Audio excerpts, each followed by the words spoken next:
Shalom, selamat sore smart people yang dikasihi oleh Tuhan. Pada sore hari ini masih bersama saya Dendi Siswo Purwono dalam rangkaian belajar atau memahami tentang kebenaran firman Tuhan. Kita masing-masing bersama-sama dengan saya merenungkan firman Tuhan, belajar tentang kebenarannya.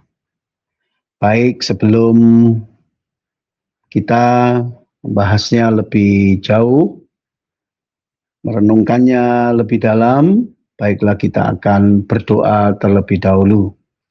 Mari kita tundukkan kepala, kita akan berdoa. Bapa yang baik, Bapa yang sungguh-sungguh baik, yang kami kenal di dalam nama Tuhan Yesus Kristus, Bapa, kami mengucap syukur Tuhan sudah memberkati setiap kami di dalam kami boleh beraktivitas seharian. Ini tiba saatnya pada kesempatan sore hari ini Tuhan, kami mau bersama-sama merenungkan kebenaran firman Tuhan. Kami mau diajar oleh Tuhan sehingga kami boleh menjadi manusia-manusia yang boleh hidup benar di hadapan Tuhan. Terlebih-lebih Tuhan, pada malam hari ini kami akan bersama-sama merenungkan bagaimana kami boleh menjadi keluarga Kristen yang baik, sehingga kami boleh berkenan di dalam kehidupan berkeluarga kami. Berkati malam hari ini Tuhan, kami yang menyampaikan kebenaran firman-Mu, demikian juga dengan smart people dimanapun mereka berada, biarkah mereka tetap Tuhan berkati, juga biarlah mereka tetap di dalam perlindungan Tuhan, sehingga dimanapun mereka berada, Tuhan bersama-sama dengan mereka. Terima kasih Bapa, terima kasih Tuhan, kasih-Mu yang kami rasakan yang sungguh luar biasa. Kami mau memulai pengajaran pada malam hari ini. Terima kasih Tuhan. Hanya di dalam nama Tuhan Yesus Kristus kami sudah berdoa. Haleluya. Amin. Baik, smart people yang dikasihi oleh Tuhan, pada kesempatan sore hari ini kita akan belajar tentang sebuah judul yang sepertinya biasa bagi kita, namun ada sesuatu yang luar biasa di balik semuanya. Malam hari ini saya berikan judul Christian Family, atau di dalam bahasa Indonesia keluarga Kristen. Ya. Tema malam hari ini adalah bertujuan agar kita yang memiliki rumah tangga semakin kokoh dan semakin dikuatkan oleh kebenaran firman Tuhan, dan juga kita sebagai keluarga Kristen hanya berpusat dan berfokus kepada Kristus, sehingga kita keluarga Kristen ini bisa menjadi teladan di tengah-tengah dunia atau di tengah-tengah lingkungan dimanapun kita berada. Baik smart people yang dikasihi oleh Tuhan, dasar firman pada malam hari ini saya ambil di dalam Kejadian pasal 1 ayat 26 sampai 28. Kejadian pasal 1 ayat 26 sampai dengan 28. Kita baca bersama-sama. Kejadian pasal 1 ayat 26 sampai dengan 28. Demikian bunyi firman Tuhan. Berfirmanlah Allah, baiklah kita menjadikan manusia menurut gambar dan rupa kita, supaya mereka berkuasa atas ikan-ikan di laut, dan burung-burung di udara, dan atas ternak, dan atas seluruh bumi, dan atas segala binatang melata yang merayap di bumi. Ayat 27-nya, maka Allah menciptakan manusia itu menurut gambarnya. Menurut gambar Allah diciptakannya dia. Laki-laki dan perempuan diciptakannya mereka.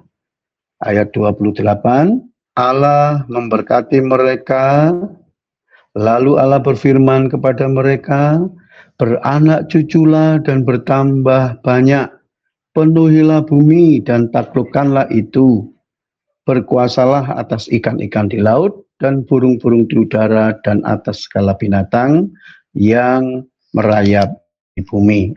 Amin. Semua people yang dikasih oleh Tuhan, kalau kita baca di dalam Kejadian pasal 1 tadi di ayat 26 sampai 28, di sana ada perintah Allah. Di sana ada perintah-perintah yang jelas supaya kita beranak cucu, supaya kita menguasai seluruh isi bumi. Namun pada malam hari ini yang kita akan belajar bahwa saat-saat ini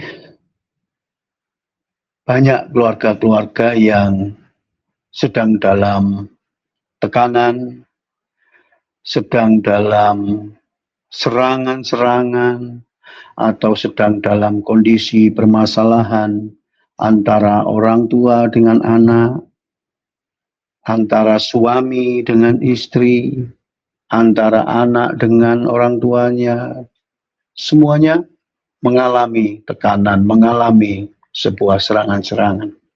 Demikian juga pada malam hari ini, pada sore hari ini, bahwa di dalam budaya kita saat ini, yaitu tentang keluarga, yaitu adanya seorang ayah, seorang ibu, dan anak-anak. Ini adalah merupakan sebuah pondasi paling mendasar di dalam kehidupan kita, atau di dalam budaya kita, atau di dalam kehidupan budaya apapun. Ayah, ibu, anak, atau kita kalau berbicara tentang keturunan yang lebih ke atas, kakek dan neneknya juga, di dalam budaya apapun, bahwa keluarga inti yang terdiri dari yang saya sebutkan tadi adalah merupakan sebuah fondasi yang mendasar. Namun sayangnya keluarga ini seringkali dianggap biasa saja, seringkali dipinggirkan, atau seringkali dianggap rendah sebagai konstruksi yang merupakan konstruksi kuno, dan konstruksi yang mungkin hanya sekedar diketahui bahwa keluarga itu hanya terdiri dari ayah, ibu, dan anak-anak, dan hubungan yang biasa-biasa saja. Smart people yang dikasih oleh Tuhan, jadi dari mana asal-usul gagasan tentang keluarga ini? Kalau kita belajar di dalam Alkitab, mulai dari kitab Kejadian, terutama yang kita baca tadi, ya, bahwa keluarga ini adalah sebuah rencana dan rancangan dari Allah sendiri. Dialah yang menciptakan pernikahan, dan dialah yang membuat keluarga ini menjadi lengkap dengan hadirnya anak-anak. Tuhanlah yang menetapkan keluarga sebagai tempat untuk menciptakan anak-anak. Kenapa saya bilang demikian? Karena anak-anak itu adalah tempat utama di mana iman diwariskan dari satu generasi ke generasi. Mungkin dari kakek nenek kita, pendahulu-pendahulu kita, sebuah warisan iman itu mulai ditularkan. Saya seorang penganut Kristen dari sejak lahir, karena orang tua saya adalah Kristen. Demikian juga dengan kakek nenek saya adalah Kristen. Kemudian kakek nenek orang tua kakek nenek saya, kalau saya teliti lebih dalam dan mereka adalah Kristen. Inilah yang dimaksudkan warisan iman. Yang dimaksudkan warisan iman. Jadi sampai keturunan yang keberapapun bahwa iman itu tetap diturunkan, yaitu tentang iman bahwa Tuhan Yesus Kristus adalah juru selamat yang hidup. Tuhan dan juru selamat bagi kita semuanya. Jadi sebagai tempat utama di mana iman diwariskan dari satu ke generasi berikutnya. Nah, smart people yang dikasih oleh Tuhan, peran kita di dalam keluarga merupakan bagian penting dari rancangan Tuhan. Jadi bukan hanya sekedar bahwa saya menjalankan kehidupan saya sebagai ayah, atau sekedar saya menjalankan kehidupan saya sebagai seorang ibu yang harus merawat, memelihara anak-anak, pun demikian juga sebagai anak-anak yang harus cuman hadir di dalam rumah dan dia harus dipelihara oleh orang tuanya. Bukan sekedar itu, tetapi ada rancangan yang sesungguhnya, ada rancangan yang penting dari rencana-rencana Tuhan. Jadi pesan malam hari ini adalah bagikan iman itu kepada anak-anak kita sampai kepada keturunan-keturunan sampai Tuhan Yesus datang yang kedua. Jadi warisan iman ini yang diharapkan, ya.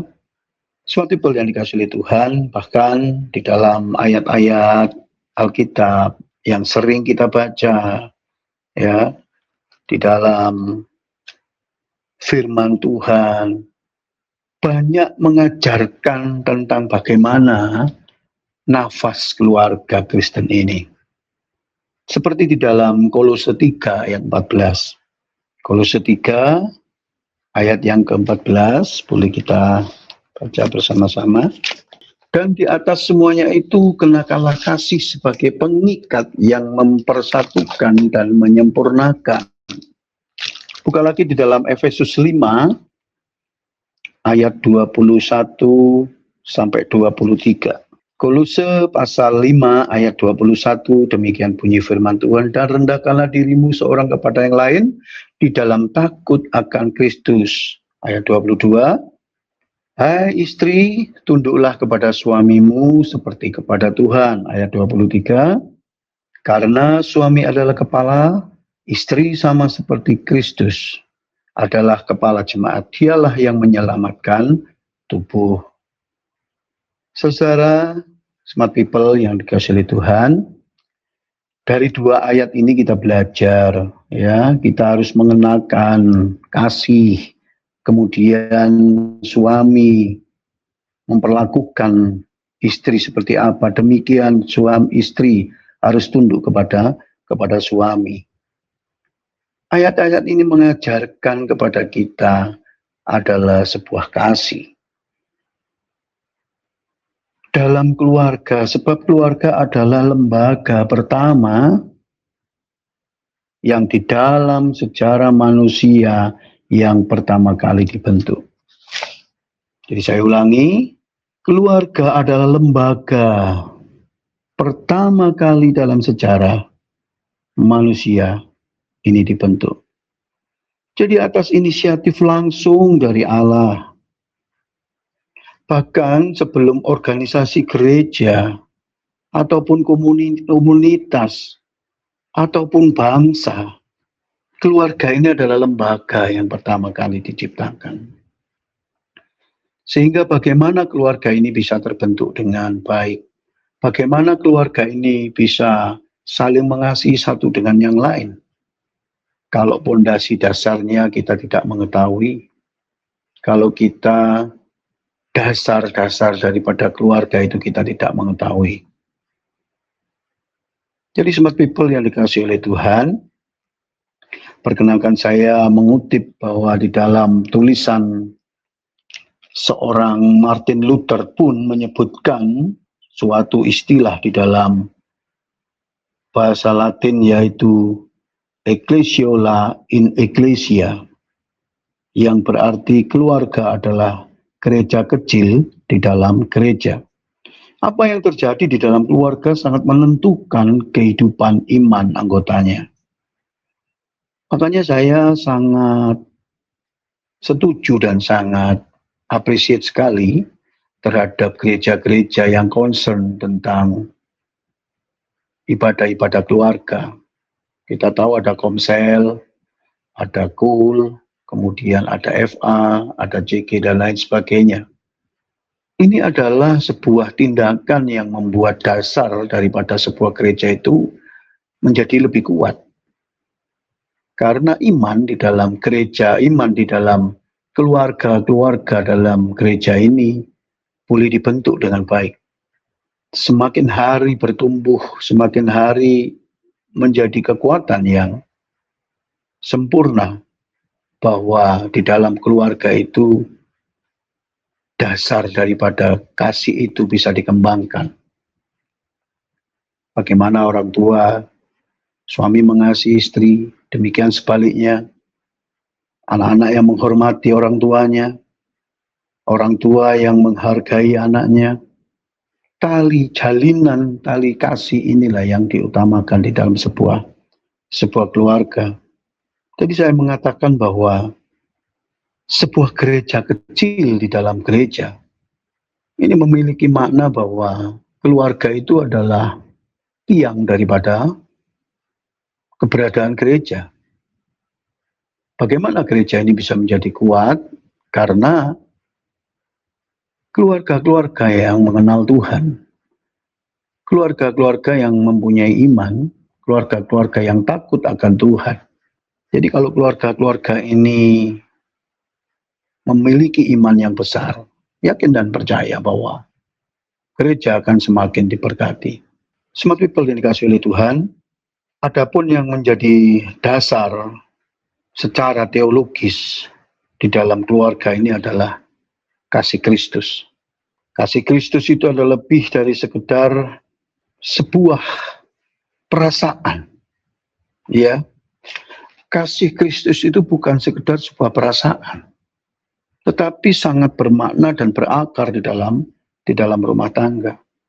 Demikian juga keluarga bukan hanya sekedar ikatan darah yang mengutamakan kasih agape, tetapi karena jalinan kasihnya kepada Kristus, sehingga kesempurnaan di dalam rumah tangga itu terjadi. Jadi kalau keluarga ini mengenal kasih Kristus, maka di dalam keluarga ini akan ada sifat-sifat yang rela berkorban, tidak hitung-hitungan, saling menghargai, saling menghormati satu dengan yang lain. Bukan seperti kasih manusia yang seperti manusia yang mengenal dunia yang bisa berubah-ubah, yang kondisinya bisa naik turun, ya. Tetapi keluarga yang di dalam ikatan kasih itu akan memiliki karakter-karakter yang seperti yang tadi saya sebutkan. Rasa empati yang tinggi, memperhatikan satu dengan yang lain. Bahkan tadi saya mengatakan bahwa rela untuk berkorban. Bahkan juga John Calvin menyatakan di dalam sebuah bukunya yang mengatakan bahwa keluarga adalah wadah utama Allah dalam mendidik manusia dalam ketaatan. Di dalam buku yang ditulis oleh John Calvin, dia memakai istilah Domus est Seminarium Ecclesiae, yang berarti keluarga adalah institusi atau seminari bagi anggota gereja. Jadi di mana keluarga harus mengajarkan anggotanya untuk mengenal Kristus, paling tidak di dalam hal berdoa, kemudian memuji Tuhan, kemudian membahas firman Tuhan, sehingga satu dengan yang lain bisa membangun karakter, tentunya karakter Kristus yang ada di dalam masing-masing anggota keluarga. Jadi kita sebagai orang tua memperkenalkan bahwa kasih Kristus itulah yang mengikat kita sebagai keluarga yang saat ini ada. Kita sampaikan kepada anak-anak kita bahwa hal berdoa itu sangat penting. Memuji Tuhan itu juga sangat penting di dalam setiap pekerjaan atau apapun yang kita lakukan. Kita harus berkomunikasi dengan Tuhan.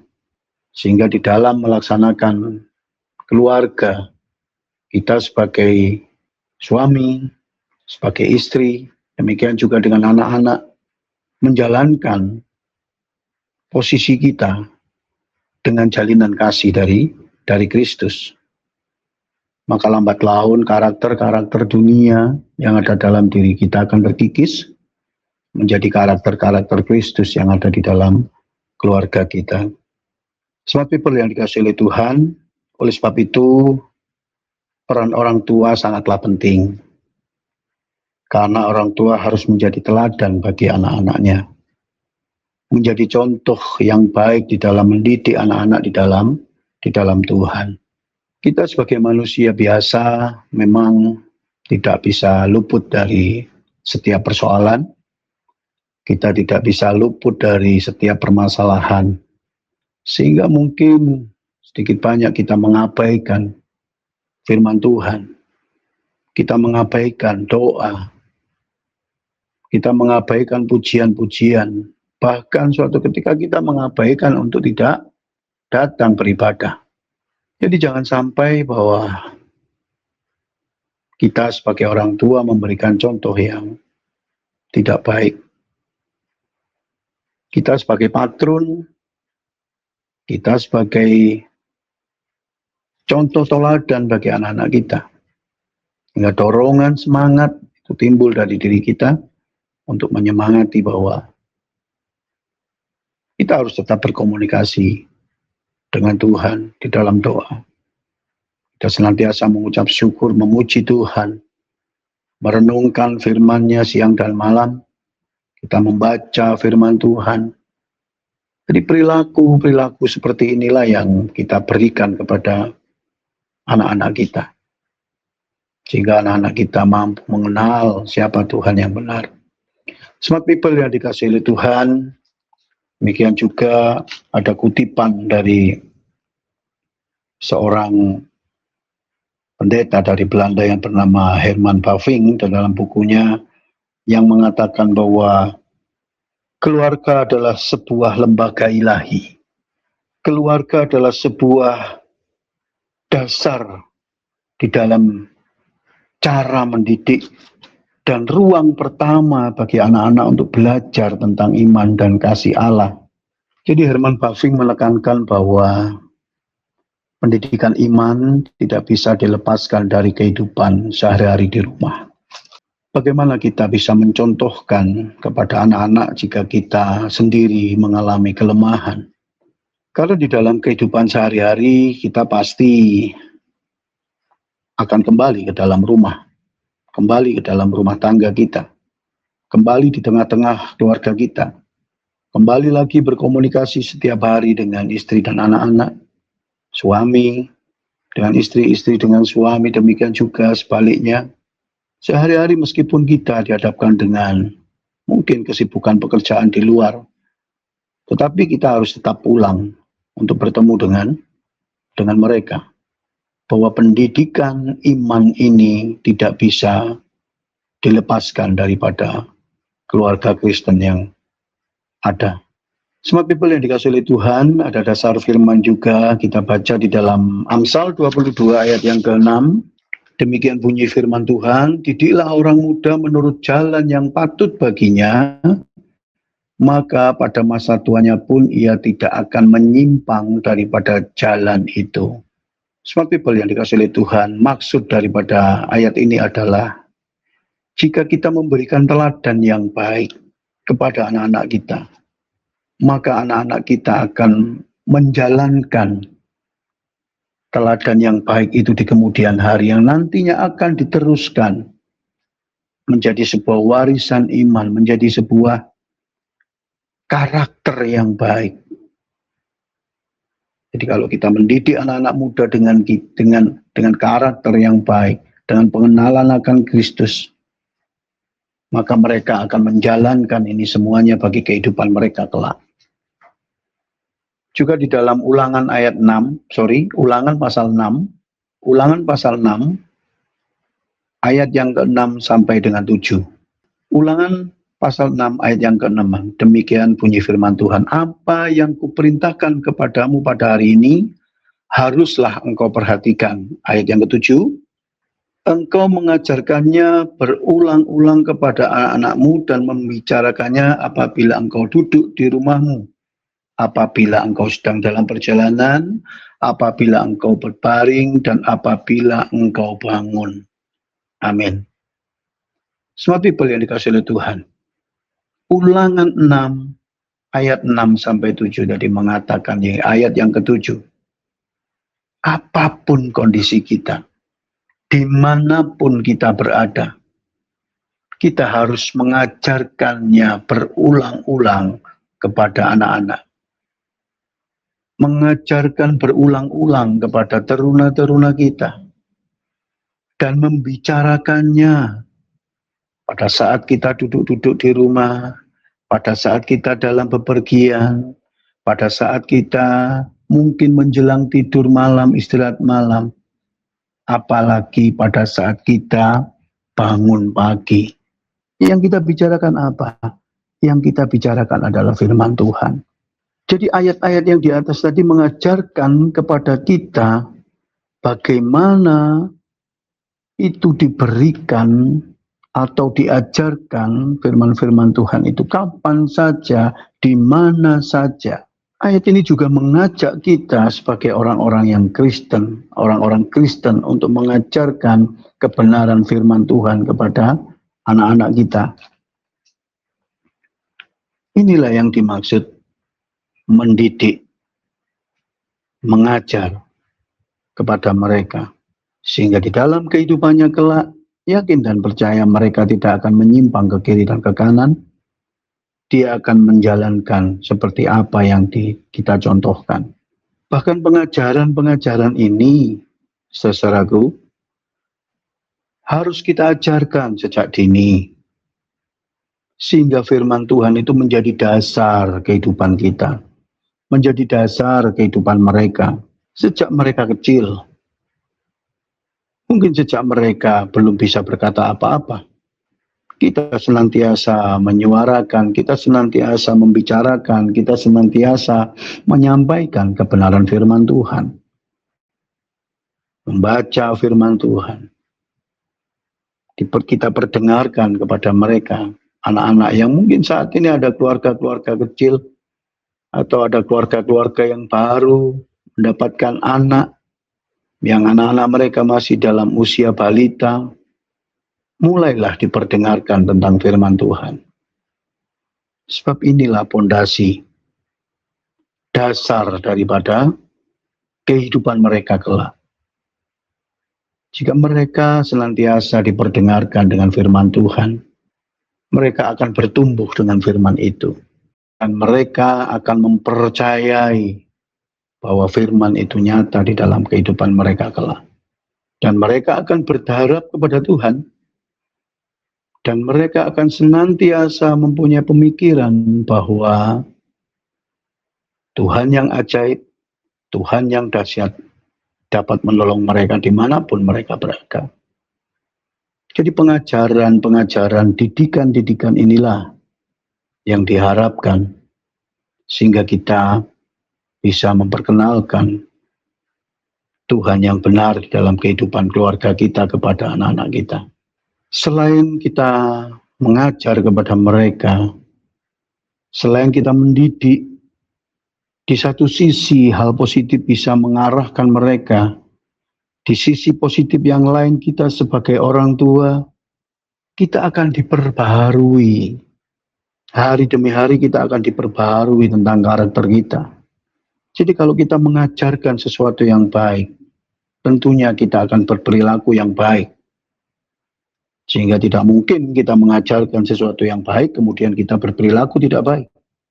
Dari hal demikianlah nanti akan membuat karakter kita akan disempurnakan.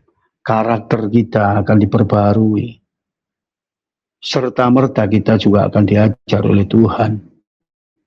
Kalau kita mengajarkan firman Tuhan kepada anak-anak kita. Selain karakter, juga pengetahuan kita akan diperbarui oleh Tuhan. Smart people yang dikasihi oleh Tuhan, bahwa mengajar, mendidik anak-anak kita merupakan sebuah tanggung jawab. Apalagi memperkenalkan bagaimana kita sebagai sebuah keluarga Kristen yang memiliki Kristus, sebuah keluarga Kristen yang dibesarkan oleh iman, sebuah keluarga Kristen yang satu dengan yang lainnya harus saling mengasihi, tidak saling mencurangi, tidak saling menyakiti, tapi saling menolong, saling memberkati satu dengan yang lain. Saudara-saudaraku yang dikasihi oleh Tuhan, pada malam sore hari ini, setidaknya kita akan belajar tentang bagaimana menjadi keluarga Kristen. Kalau kita baca di dalam Kolose 3 ayat 14, ada ikatan kasih, ya, kasih yang mengikat. Kolose 3 ayat 14, kita baca sekali lagi. Dan di atas semuanya itu, kenakanlah kasih sebagai pengikat yang mempersatukan dan menyempurnakan.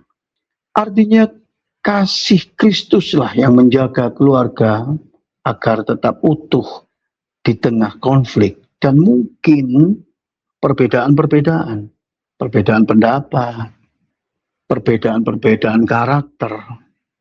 Nah, dari perbedaan-perbedaan ini tidak jarang akan mengakibatkan sebuah konflik, akan mengakibatkan sebuah masalah. Maka dari itu, jika kita baca dalam Kolose 3 ayat 14 ini, di atas semuanya itu, di atas perbedaan-perbedaan kita, harus kita kenakan kasih sebagai pengikat yang mempersatukan. Jadi laksana lem perekat yang kembali mempersatukan. Jika terjadi masalah, jika terjadi konflik di tengah-tengah keluarga kita. Karena tidak luput sebuah keluarga akan memiliki masalah yang besar. Dan tidak jarang keluarga-keluarga mulai retak karena melupakan kasih Kristus sebagai lem perekat. Mereka berjalan dengan egonya sendiri-sendiri. Mereka berjalan dengan pendapatnya sendiri-sendiri. Dan mereka berjalan dengan karakternya masing-masing. Sehingga keluarga yang tadinya penuh damai sejahtera sukacita, akhirnya tercerai-berai. Mereka lupa tentang kasih yang mengikat. Jadi smart people yang dikasihi oleh Tuhan, ingat kasih yang mengikat. Jika terjadi sesuatu permasalahan di dalam rumah tangga, ingat kasih Kristus. Duduk bersama, kita berbicara tentang kasih. Yakin dan percaya bahwa kasih Kristus akan menutup segalanya. Karena kasih Kristus akan menyelesaikan segala sesuatunya. Kita baca di dalam ayat berikutnya juga, Efesus 5 ayat 21. Efesus pasal 5 ayat 21, dan rendahkanlah dirimu seorang kepada yang lain di dalam takut akan Kristus. Smart people yang dikasihi oleh Tuhan. Arti dari ayat ini adalah kasih dalam keluarga harus memiliki kerendahan hati, bukan mendominasi satu dengan yang lain. Rendahkanlah dirimu seorang kepada yang lain di dalam takut akan Kristus. Masing-masing anggota keluarga pasti punya harapan atau ambisi. Di dalam mengejar hal-hal tersebut diperlukan pengorbanan. Karena itu kasih harus menyeimbangkan dan mempengaruhi sikap kita di dalam setiap pekerjaan maupun keluarga. Jadi kasih di dalam keluarga harus memiliki kerendahan hati, saudara. Jangan ada ego Tidak ada yang saling mendominasi. Kalau kita sudah memahami kasih yang rela berkorban dan merendahkan diri kita satu dengan yang lain, arti merendahkan ini ya bisa dibilang kita tidak dikuasai oleh ego kita. Kita tidak dikuasai oleh ambisi kita. Kita tidak dikuasai oleh pikiran-pikiran kita sendiri. Tetapi kita lebih takut di dalam Kristus. Smart people yang dikasihi oleh Tuhan, kasih yang rela berkorban, inilah yang menyeimbangkan dan mempengaruhi sikap kita di dalam rumah tangga. Kalau kita sudah memiliki kerendahan hati, setiap persoalan, setiap masalah, pasti kita akan mendapatkan jalan keluar. Karena kita akan berbicara dengan kerendahan hati, tidak mendahulukan ego masing-masing. Ayat berikutnya di dalam Efesus, masih di dalam Efesus pasal 6 ayat yang keempat. Efesus pasal yang ke-6 ayat yang keempat. Efesus 6 ayat yang keempat. Ya, kita akan baca bersama-sama. Dan kamu bapak-bapak janganlah bangkitkan amarah di dalam hati anak-anakmu, tetapi didiklah mereka di dalam ajaran dan nasihat Tuhan. Kasih yang mendidik. Tadi kita bicara sudah kasih yang mengikat. Yang kedua kita bicara kasih yang rela berkorban. Yang ketiga kita bicara tentang kasih yang mendidik. Orang tua mendidik anak bukan dengan amarah. Ini yang dipesankan. Ini yang diajarkan Tuhan kepada kita. Orang tua mendidik anak bukan dengan amarah, tetapi meneladani didikan dari Tuhan. Artinya kita di dalam mengajar, di dalam mendidik anak-anak kita, jangan dimasukkan di dalam amarah kita. Namun seringkali dan acap kali kita sebagai orang tua, terutama bapak-bapak, kenapa di pasal ini, Efesus 6 ayat 4 mengatakan, bapak-bapak janganlah bangkitkan amarah di dalam hati anak-anakmu. Seringkali banyak keluarga-keluarga yang dimulai dari seorang ayah, yang karena jengkel, harus menghajar anaknya sedemikian rupa. Banyak bapak-bapak yang lepas kontrol, lepas kendali dalam mendidik anak-anaknya. Saya pun demikian, belajar Bapak Ibu. Saya sebagai seorang militer, tentunya mendapatkan pengaruh-pengaruh, mendapatkan didikan-didikan yang keras. Namun saya belajar untuk mendidik anak-anak dengan tidak melakukan kekerasan. Mereka kami ajak bicara. Mereka kami ajak sharing. Kalau mereka tidak benar, ya mereka kita ajak, kita omong. Ya, kita bicara.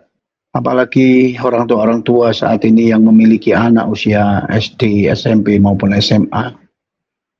Bahkan yang menjelang dewasa muda. Mereka sudah tidak pantas untuk diajar dengan amarah. Kita ajak bicara. Kita berikan nilai-nilai. Kita berikan pertimbangan-pertimbangan. Jadi tidak dengan amarah. Di satu sisi kita mengajari anak-anak, di sisi lain karakter kita diubahkan oleh Tuhan. Berikan keteladanan-keteladanan di dalam didikan kepada anak-anak kita. Kita sebagai orang tua juga harus disiplin dan konsisten di dalam menjadi teladan bagi anak-anak kita. Bahkan boleh saya katakan, kasih yang sejati itu tidak memanjakan anak, tetapi membentuk karakter anak-anak kita. Kasih yang sejati tidak memberikan anak-anak kita sebuah kenyamanan yang nantinya akan membelenggu mereka, sehingga mereka tidak bisa apa-apa di kemudian hari. Ajaran, didikan, senantiasa kita berikan, namun tanpa amarah. Karena di sisi lain bahwa anak-anak ini adalah peniru yang terbaik. Apa yang kita lakukan, apa yang kita teladankan kepada mereka, mereka akan melihat dan mereka akan lakukan di kemudian hari. Mereka akan melakukan apa yang dia rasakan. Mereka akan lakukan apa yang dia lihat. Jadi smart people, Bapak Ibu Saudara, kita sebagai orang tua harusnya memberikan contoh teladan yang baik bagi anak-anak kita. Sebagai ayat penutup pada sore hari ini, kita baca di dalam Yosua 24 ayat 14 sampai 15. Yosua 24 ayat yang ke-14, demikian bunyi firman Tuhan. Oleh sebab itu takutlah akan Tuhan dan beribadahlah kepadanya dengan tulus, ikhlas dan setia. Jauhkanlah Allah yang kepadanya nenek moyangmu telah beribadah di seberang sungai Efrat dan di Mesir, dan beribadahlah kepada Tuhan. Ayat 15. Tapi jika kamu anggap tidak baik untuk beribadah kepada Tuhan, pilihlah pada hari ini kepada siapa kamu akan beribadah. Allah yang kepadanya nenek moyangmu beribadah di seberang sungai Efrat, atau Allah orang Amori yang negerinya kamu diami ini. Tetapi aku dan seisi rumahku, kami akan beribadah kepada Tuhan. Amin. Jadi, keluarga yang takut akan Tuhan. Yosua 24, 14 sampai 15 tadi menyatakan bahwa beribadahlah dan takutlah kepada Tuhan. Kalau keluarga kita didik, kita ajar sehingga menjadi keluarga yang takut akan Tuhan, yakin dan percaya bahwa keluarga ini boleh menjadi contoh, bahwa keluarga ini boleh menjadi etalase yang bisa dilihat oleh sekeliling kita, yang bisa dilihat siapapun, dan mungkin orang-orang di luar yang melihat akan merasa iri. Karena apa? Keluarga yang selalu damai, sejahtera, dan selalu sukacita di dalam kondisi yang tidak baik-baik saja. Jadi saudaraku, smart people yang dikasihi oleh Tuhan, bahwa pondasi dasar daripada keluarga kita, bahwa Allah itu memiliki rancangan, bahwa keluarga itu adalah rancangan dan rencana Allah sendiri. Bagaimana kita dibentuk sehingga keluarga kita memiliki kasih yang sejati, memiliki kasih daripada Kristus, sehingga kita saling rela berkorban, kita saling mengasihi, kita saling mendidik, kita saling mengajar, sehingga kita menjadi keluarga yang takut akan Tuhan. Amin. Mari kita berdoa. Allah yang baik, Bapa yang kekal, malam hari ini Tuhan sudah mengajar setiap kami bahwa fondasi sebuah keluarga adalah Allah sendiri. Karena rencana dan rancangan sebuah keluarga itu adalah inisiatifnya Tuhan. Sehingga Engkau membentuk setiap kami, sehingga Engkau memberikan kami karakter-karakter yang baik, kasih yang mengasihi, kasih yang mengikat, kasih yang mendidik, kasih yang rela berkorban, sehingga keluarga-keluarga, smart people semuanya dimanapun berada boleh memiliki kasih yang sejati daripada Tuhan. Terima kasih Bapa atas pengajaran pada malam hari ini. Kau memberkati setiap kami, sehingga kami boleh berjalan sesuai dan seturut kehendak Tuhan. Terima kasih Bapa. Dalam nama Tuhan Yesus Kristus, kami sudah berdoa dan mengucap syukur kepadamu. Amin. Terima kasih. Tuhan Yesus memberkati.